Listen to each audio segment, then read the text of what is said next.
Hi friends, in this topic of general examination, today I will talk about cyanosis. First is the disclaimer. Caring Dogs YouTube channel does not provide medical advice. Information available on this channel does not offer diagnosis or advice regarding the treatment. Information provided by this channel is for educational purpose only and it should not be used as an alternative to healthcare professionals' diagnosis or treatment of any person or animal. Please seek the help of medical expert for diagnosis, prevention, and treatment of medical illnesses. There is no endorsement for any brand or a company. Coming to cyanosis, cyanosis, the word is derived from cyan, that means blue. It is the abnormal bluish skin or mucous membrane discoloration. It is a pathological sign underlying disease that increases the deoxygenated hemoglobin to 5 gram per deciliter or more. All those diseases they lead to cyanosis. That means if the any disease which increases the deoxygenated hemoglobin by 5 gram per deciliter or more than that will lead to cyanosis. Cyanosis can be best appreciated in the areas with rich superficial vasculature and thin overlying dermis.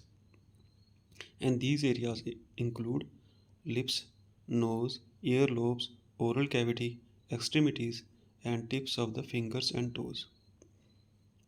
Cyanosis usually become evident in hypoxemia, that is abnormally low oxygen concentration, that is when SpO2 is less than 80 to 85% in arterial blood.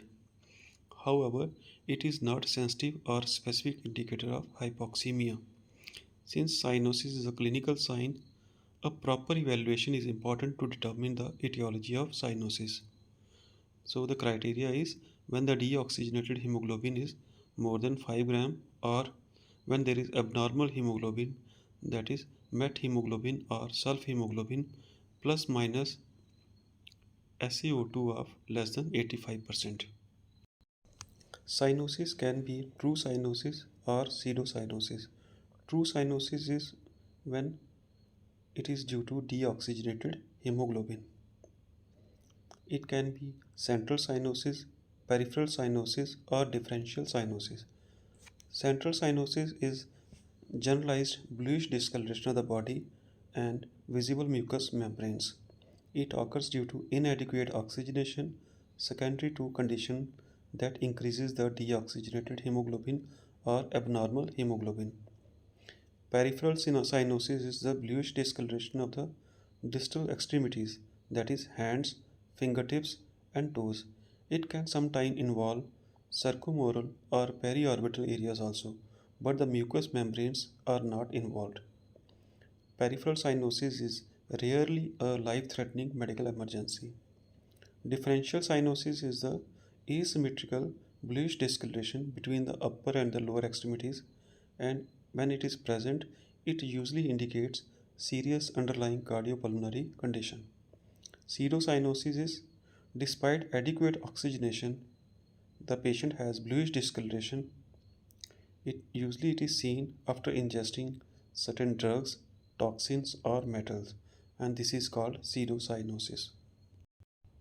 As we know that true cyanosis is central cyanosis, peripheral cyanosis. The causes of central cyanosis are cardiac, pulmonary, and others.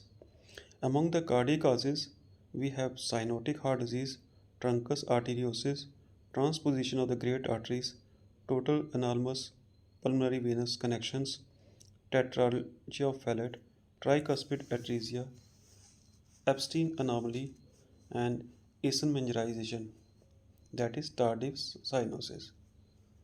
Pulmonary causes are asthma, COPD, carpulmonale, respiratory failure of any cause like pneumonia, tension pneumothorax, massive pleural effusion, acute pulmonary edema. Other causes which can also lead to central cyanosis are high altitude polycythemia, Anterogenous or pigment cyanosis, methemoglobinemia when it is more than 1.5 gram per deciliter, or sulfhemoglobinemia when it is more than 0.5 gram per deciliter. The carboxyhemoglobin produces cherry red discoloration. Any condition which leads to hypoventilation, for example, as seen in the conditions which affects the central nervous system, such as intracranial hemorrhage, tonic-clonic seizures, drug like heroin overdose, they can also lead to central cyanosis. Causes of peripheral cyanosis are low cardiac output, local vasoconstriction like gold, frostbite, Raynaud's phenomena. Sorry, it is misprint as gold. Local vasoconstriction seen in frostbite and Raynaud's phenomena, arterial obstruction, venous obstruction, hyperviscosity condition like multiple myeloma, polycythemia, cryoglobulinemia. Differential cyanosis is seen in left ventricular failure, which has both central and the peripheral cyanosis. This can also involve, or it can be seen in patent ductus arteriosus with pulmonary hypertension. The causes of pseudocyanosis are metals and the drugs. Among the metals, gold, silver, mercury, arsenic, they can also cause pseudocyanosis, and drugs like minocycline, chloroquine, amiodarone, they can also produce pseudocyanosis.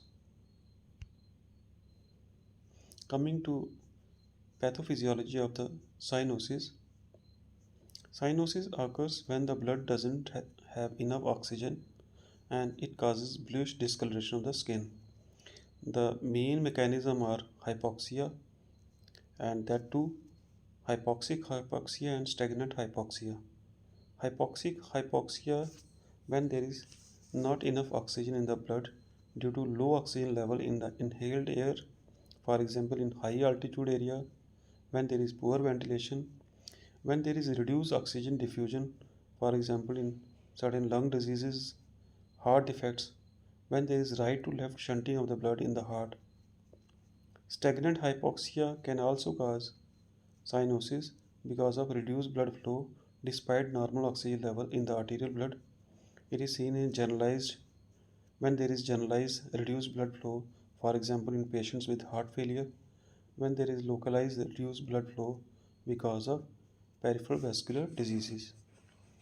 The peripheral cyanosis occurs when the oxygen rich blood can't reach the peripheral tissues, maybe because of congestive heart failure, peripheral vascular diseases, or vasoconstriction due to cold exposure or Raynaud's phenomena.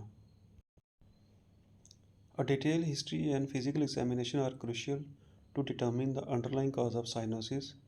The key questions which we should ask are the onset and duration of the cyanosis, exposure to toxins, cold, or other substances, site and severity of the cyanosis, associated symptoms like fever, respiratory issues, and clubbing. Physical examination should assess cyanosis in good lighting. We should check thin skinned areas like cheeks, nose, ears, and oral mucosa. We should look for generalized or localized cyanosis, clubbing, respiratory distress, any thoracic cage deformity, pulse and blood pressure in all extremities. Various differences between central and peripheral cyanosis. In central cyanosis, as we know, central cyanosis is due to inadequate oxygenation of the systemic circulation. Peripheral cyanosis is due to sluggish peripheral circulation. Central cyanosis is seen in hypoxic hypoxia. Peripheral cyanosis is seen in stagnant hypoxia. Site for examination of central cyanosis are tongue, oral mucosa, whereas peripheral cyanosis is seen in tip of the nose, ear lobule, outer lips, fingertips, nail bed, extremities. In central cyanosis, extremities are warm, whereas in peripheral cyanosis, extremities are cold. Central cyanosis do not improve on rewarming, whereas peripheral cyanosis disappear upon or improves on deworming. In central cyanosis, the PaO2 is less than 85%. In peripheral cyanosis, PaO2 is more than 85%.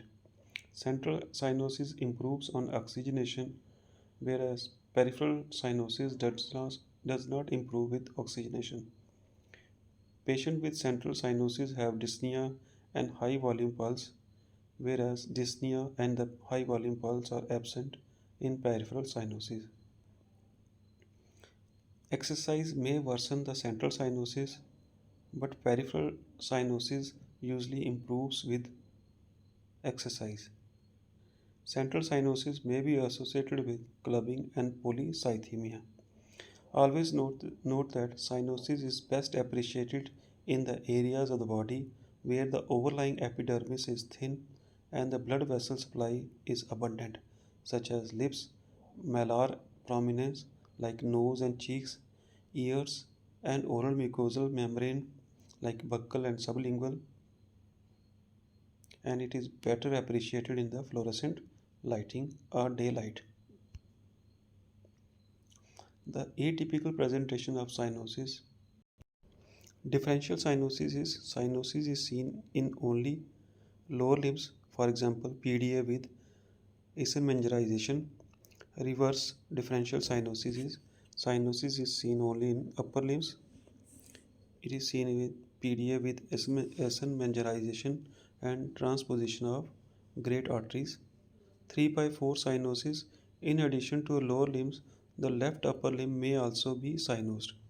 It is seen when the patient has patent ductus which opens proximal to the origin of left subclavian artery. Cyclical cyanosis is seen in Epstein anomaly. Intermittent cyanosis is seen in bilateral conal atresia.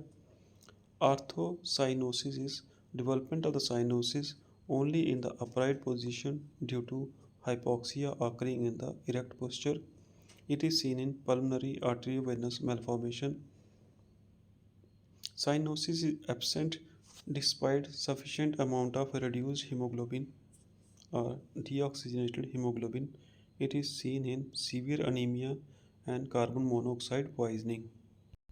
Or we can say cyanosis is not seen in severe anemia and carbon monoxide poisoning despite having a huge amount of reduced hemoglobin. Hypoxia test is used to differentiate cardiac versus pulmonary cyanosis. Here, after giving 100% oxygen for 10 minutes, a repeat arterial blood gas is done or ABG is done. If PaO2 is less than 150 mm of mercury, then the cause is cardiac, and if the PaO2 improves to 200 mm of mercury, then the cause is respiratory. There are also iron replete cyanosis and iron deplete cyanosis. Iron deplete cyanosis, it is compensated erythrocytosis which establishes equilibrium with hematocrit, whereas iron deplete cyanosis, it is decompensated erythrocytosis which fails to establish equilibrium with unstable or rising hematocrit. Iron deplete cells are deformable. Iron deplete cells are less deformable. Hyperviscosity symptoms are rare, whereas hyperviscosity symptoms are very frequent in iron deplete cyanosis. The chapter you are learning today is going to save someone's life tomorrow. Please pay attention. With this, I conclude my today's topic. Thank you. Keep learning.